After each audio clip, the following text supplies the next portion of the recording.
से हाथ जोड़ के राम राम। और जो मेरे मंचासीन हैं, बड़े माननीय हैं, इनको भी हाथ जोड़ के राम राम। सभी को पता भी हमारे यहाँ मध्य प्रदेश में जो 3, 4 और 5, आज 5 तारीख जो किसान अधिवेशन चला हुआ है, उसमें हमारे आदरणीय कक्का जी ने जो हमारी समस्याएं हैं वो आप लोगों के सामने रखी है, आपको पता भी है और उनका निवारण कैसे करना वो भी पता है। लेकिन एक बड़े गर्व की बात है, जब 13 महीने हम बोर्डरों पे बैठे थे तो आदरणीय कक्का जी वो शख्स हैं जो सरकार की छाती में पांव अड़ाकर बैठे और उनकी बदौलत हम किसान आंदोलन जीते हैं। बड़ा धन्यवाद करूंगी मैं कक्का जी का, जो उन्होंने हमें इस पावन धरती पर बुलाया और इतना मान सम्मान दिया।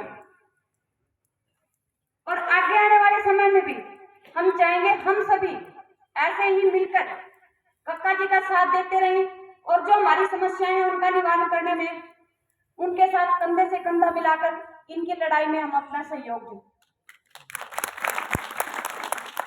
और इतने ही गर्व की बात हमारे लिए है भाई अक्षय नरवाल जो हरियाणा से हैं। हम मानते हैं कि जब हमारे युवा आगे बढ़ते हैं तो सरकार की चूलें हिल जाती हैं।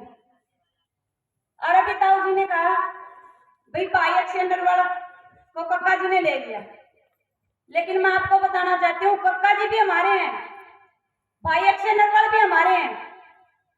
इन दोनों ने मिलकर हमारे लिए वो जागृति पैदा की है हरियाणा और मध्य प्रदेश में, वो जागृति पैदा की है जिससे हमारे जैसी बहन बेटियां भी आगे होकर लड़ाई लड़ने में आपके साथ कंधे से कंधा मिला सकते हैं। लाखों दलदल पांव जमाए रखिए, हाथ खाली ही सही ऊपर उठाए रखिए। कौन कहता है छलनी में पानी नहीं रुकता, बर्फ जमने तक हौसला बनाए रखिए, बर्फ जमने तक हौसला बनाए रखिए। मैं आपको एक बात बताना चाहती हूँ कि हम हर बार सरकार को कोसते हैं।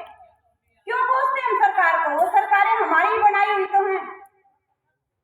जब तक आप अपने अधिकारों के प्रति जागरूक नहीं होंगे ये सरकारें तभी तक हमें दुखी करेंगी, ये अधिकारी भी हमें तभी तक दुखी करेंगे।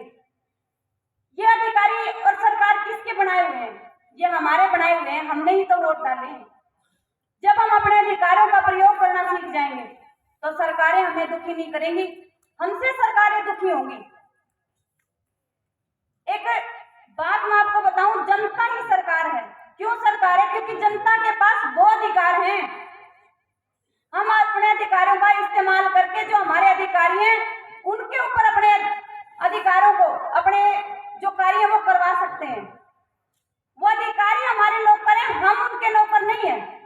इसीलिए जनता ही सरकार है, इस अधिकार को पहचानना सीखो। अपनी कलम हमारे पास है, अपने अधिकार हमारे पास हैं। जो संविधान सरकार ने, हमारे बुजुर्गों ने, आदरणीय अम्बेडकर जी ने हमारे लिए लिखा, उस संविधान में लिखे हमारे मौलिक अधिकारों और कर्तव्यों और उन अनुच्छेदों को पढ़कर अपने अधिकारों का इस्तेमाल करना सीखो। तभी हमें पता चलेगा कि वास्तविक मायने में ये जनता ही सरकार है, कुर्सियों पर बैठी सरकार सरकार नहीं है।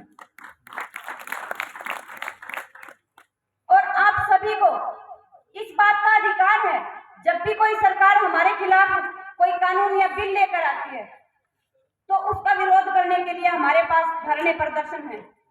लेकिन ये सरकारें क्या करती हैं? उन धरने प्रदर्शनों को रोकने के लिए हमारे ऊपर अलग अलग एक्ट लगाती हैं, अलग अलग धाराएं लगाती हैं। अभी करंट का मैं आपको बताना चाहूंगी, हरियाणा में 29 तारीख को गोहाना में अमित शाह जी की रैली थी।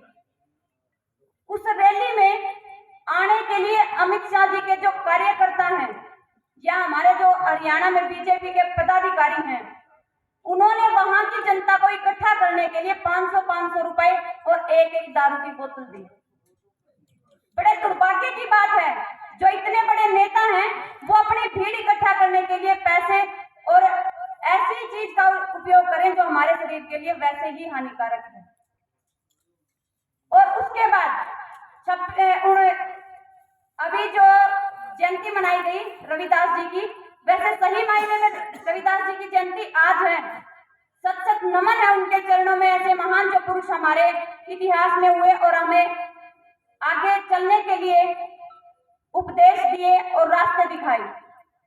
लेकिन जो हमारे हरियाणा में बीजेपी सरकार है, गठबंधन की सरकार है, वहां माननीय खट्टर साहब 3 तारीख को नरवाना की अनाज मंडी में पहुंच गए, सिर्फ जनता को धर्म संप्रदाय पर बांटने के लिए। और उन्होंने वहां क्या किया, जो हम जैसे लोग ये देखना चाहते थे भी वो क्या बोलना चाहते हैं, उन लोगों को उस रैली स्थल में पहुंचने ही नहीं दिया, पहले ही प्रशासन द्वारा उठवा दिया गया।